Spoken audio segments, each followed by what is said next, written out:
Welcome back to Ignored Logistics, everybody. We're out here with the JDM Spitfire. Today's project is we're going to be finally wiring up our battery to our starter. I'll be showing you how to make the battery cables. We'll be making 1/0 battery cables for this car. While making the 1/0 battery cables is going to be fairly simple, you're going to need a few things. You need some battery lugs that can actually fit it, which will need to fit on the starter, so make sure that your holes are the right size before you get them. You're going to need some battery cable. I've got 10 foot of both red and black 1/0 battery cable. You don't want to just go down to Home Depot and get the house wire. It will be way too hard to maneuver and work. The internals on these are much thinner stranded wire and they're a lot easier to work with. And I just got those off of Amazon. Last thing you're going to need is a hydraulic wire crimping tool that can do 0, which is just 1/0 or 0 AWG. Now this is about 65 bucks. This is the most expensive part of doing all of this, and honestly this is why it's taken so long to get this video out. So I'm going to get all this taken apart and get it ready, and we'll show you how to put it together. Now because I want some flexibility in here, what I'm going to be doing is taking my cable and I'm going to be basically mocking it up to the furthest possible spot that I might end up with a battery cable.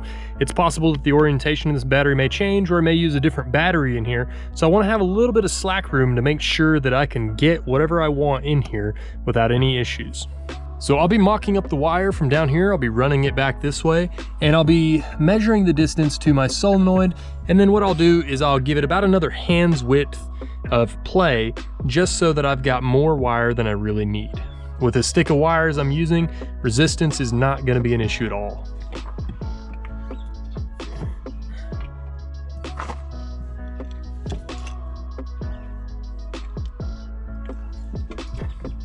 So I got it about there. I'm going to take where my pinky sits, and I'm going to grab a marker that I've got right here, and we're going to go ahead and mark that. Now that I've got my length roughed off, I'm going to grab some bolt cutters and a hacksaw if I need it, and we're going to go ahead and cut this wire to length. Then what I'm going to do is grab this other wire, measure it the same exact length as this one. That way I've got a long enough wire regardless of how the battery cable is oriented, and I'm going to cut that to the same length.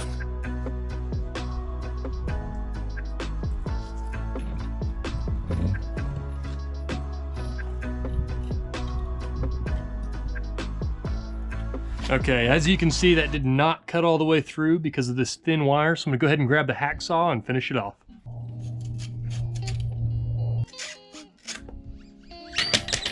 And just like that, I've got my 2 battery cables roughed up. So what I'm gonna do now is trim the rubber off of this end so that the copper fits snugly in here. I don't want a lot of wiggle room over on this side because it's gonna be right up next to the solenoid for the starter. So all I'm gonna do is eyeball this measurement for the copper. I see that it should go to roughly about there or so. Doesn't have to be exactly perfect. And then all I'm gonna do is take my knife. I'm going to try to cut a sleeve through the insulation. And once I've got my sleeve, more or less right, then I like to slide it right off the end like that, and I'll do a quick test fit.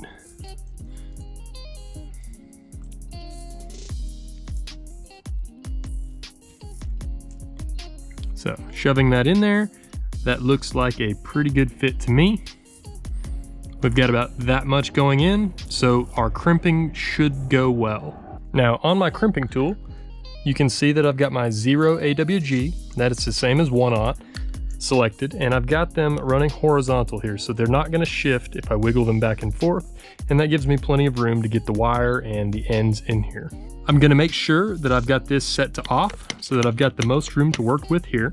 And then once I've got that in there, I'll turn this knob and it will start to crimp.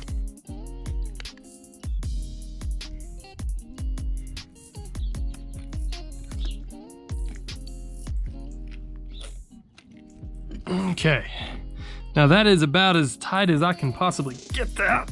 Yep, that's all I got. So I'll go ahead and loosen that off and let's have a look at it. All right, and we have a crimped connector, and I can give that a good pull. That's solid and it's not coming off of there. So that's one side, and I'm gonna go ahead and do the same for the other side off camera real fast, and we'll get to the rest of it at the car. Okay, so all I'm gonna do is take my end here, I'm gonna use my fingernail to sort of fan it out a little bit, and I'm just gonna jam it under here and trying to get it in between these two bolts. We'll tighten that on there. And I'm almost certainly gonna have to add more wires to this later, so I'm not gonna get too excited about making that super tight, but there's a connector, and I will set that out of the way, and we'll do the same thing for the other side. So one thing I wanna say is this little bolt here is, while it is a one-way type head on it, oftentimes the manufacturers will put these in a direction that's really hard to get to. So like the nut might be over here against this where I can't really get to it. So just be advised, you can turn these around. It's not always a good thing to do, but a lot of times you can get away with it and you can make life a lot easier on yourself when you have to take these on and off. So I've got my socket and I'm gonna go ahead and get started on tying these in. So I have my positive connected to my incoming positive lead. And when I connect my solenoid wires, it will connect these two contacts. Now, obviously I don't have this wired up just yet. So I'm gonna show you where the ground currently is wired up, and then we will test these two contacts and see if our starter will turn. So inside the cab here, right up under here, I have gone ahead and hooked up my ground to the engine case here. And you'll see that the starter on this car is self-grounding, so that should be pretty good for what I need to do. Okay, I've got my cheap little screwdriver here. And so all I'm gonna do is I'm gonna do the solenoid's job for it. And I'm gonna jumper this contact and this contact, and I'm gonna see if it does anything. So let me just stick that in here. Uh-oh. Oh man, so doesn't look like my starter is even trying to turn.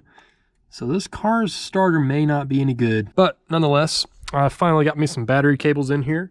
So I'm gonna do a little bit of research, and next video, we're gonna see if we can get that issue solved.